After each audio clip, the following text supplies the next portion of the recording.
Listen carefully today to learn about a new form of government in Rome and how it functioned. Before the establishment of the Roman Republic, areas in present-day Italy and surrounding lands were divided up into lots of little kingdoms, with many different rulers. Some kings were richer and more powerful than others. The kings and their people fought each other all of the time, and over the years they developed long-standing rivalries that often resulted in warfare. The city of Rome was controlled by a long line of equestrian kings. Around 500 BC, the people living in Rome decided they had had enough. They overthrew their Etruscan king and created a new form of government. Rome's new form of government was now called a republic. In some very important ways, this new government was based on a form of government that the ancient Greeks practiced at that time: democracy. Instead of having a king make all the laws and tell everyone else what to do, the Romans decided that the citizens, the people, should be able to elect those who would work together to make decisions and form laws to guide how their society was ruled. In this new form of government, the people had more of a voice in how their society would be ruled as a republic. Here's how the new form of government worked. Instead of a king, there was a group of people called the Senate. Members of the Senate were called the senators. There were 300 senators in the Roman Senate, all of whom were men. Senators held their position for as long as they lived. The people elected two consuls, two people whose job it was to make final decisions on whether the new law should be passed, or whether, for instance, they should go to war. They had the power to command the army and were advised by the Senate. The consuls were powerful people in the Roman Republic, but they did not have the power to write new laws on their own. Senators debated over what kinds of laws were needed in Rome. When senators came to an agreement, they would advise the consuls on their decision. If one consul made the decision that the other consul did not approve of, he could say veto, which is Latin for "I forbid." Even though the consuls had their attributes of being very important and powerful, the two consuls had to work together to create a process of checks and balances, or a way to balance out each other's decisions. These ideas of the veto and checks and balances are two practices from ancient Rome that are a part of the American government and other governments around the world today. Not all citizens of Rome were treated equally. In fact, some people living in Rome were not citizens at all. People of Rome were divided into groups, each with different rights and privileges. Under the law, the smallest and most powerful group was called the patricians. The patricians were Rome's elite, a small group of wealthy, powerful people who owned large homes in the city, vineyards in the country, and villas on the coast.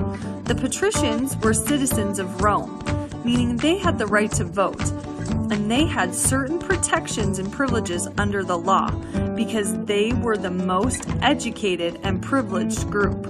The patricians were also the ones most likely to become senators, so they got to make a lot of laws in the Roman Republic. As you might guess, the people in this painting are wealthy Roman patricians.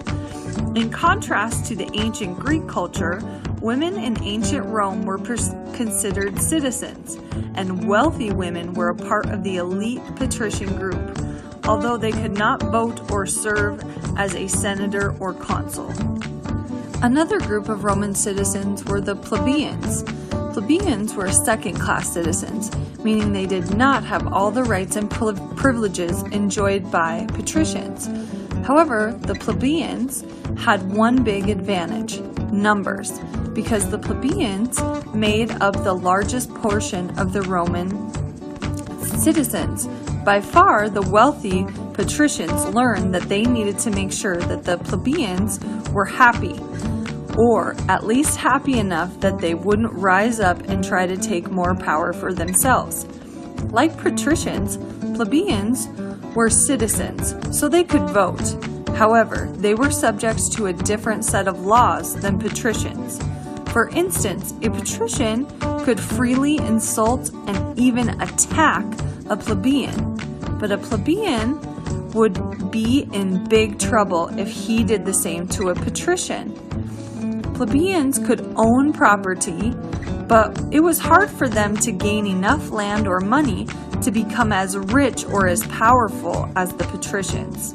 Plebeians came in all shapes and sizes, including fairly wealthy shopkeepers and traders, hardworking farmers and fishermen, and other poor and lowly workers. Farmers were important because plentiful crops were very necessary for the success of Romans' culture and civilization. That is one of the main reasons why Romans worship Saturn, the god of the harvest. When farmers are successful, they have a great harvest. They have more food than they really need to just feed their family. This is called a surplus. Roman farmers with a surplus of food could share their bountiful supplies or sell it to people at the marketplace. Those people, in turn, didn't have to work as hard to feed themselves. Instead, they could turn their attention to other things, like making pottery, blacksmithing, or weaving cloth. Some Romans worked on making elaborate sculptures and mosaics. When they had a surplus of harvest crops, ancient Romans also had a surplus of time to honor their gods, which they spent by building temples, going to festivals like Saturnalia, and participating in rituals.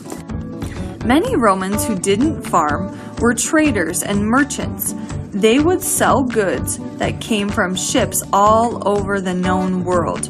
Remember, Italy is a peninsula in the Mediterranean Sea. These goods would be sold in markets located in large, open gathering places called forums. In these forums, people could shop, listen to debates, and worship in temples. The biggest forum was the heart of Rome. It was therefore called the Roman Forum, or just the Forum. The Senate had an important building in the Forum, where the senators and consuls would meet and debate and discuss an issue. The Forum was a very important place in Roman society, serving as a gathering place of culture, economy, politicians, religions, and much more. The ruins of the Forum today attract many tourists each year. Another group of people who lived in Rome were the slaves. Slaves were not considered citizens of Rome, so they could not vote. Slaves belonged to their owners, so they did not have the freedom to do as they pleased. Slaves could not choose where to live or to work. They had no choice in the job that they got to do, and they were not allowed to quit the jobs their owners gave them. Roman slaves did have some rights. For instance, Roman slaves were allowed to receive as much education as they needed to better at whatever job that they had. After some time, if slaves worked very hard for their owner, they could earn their freedom. Once slaves were given their freedom, their children were considered full Roman citizens.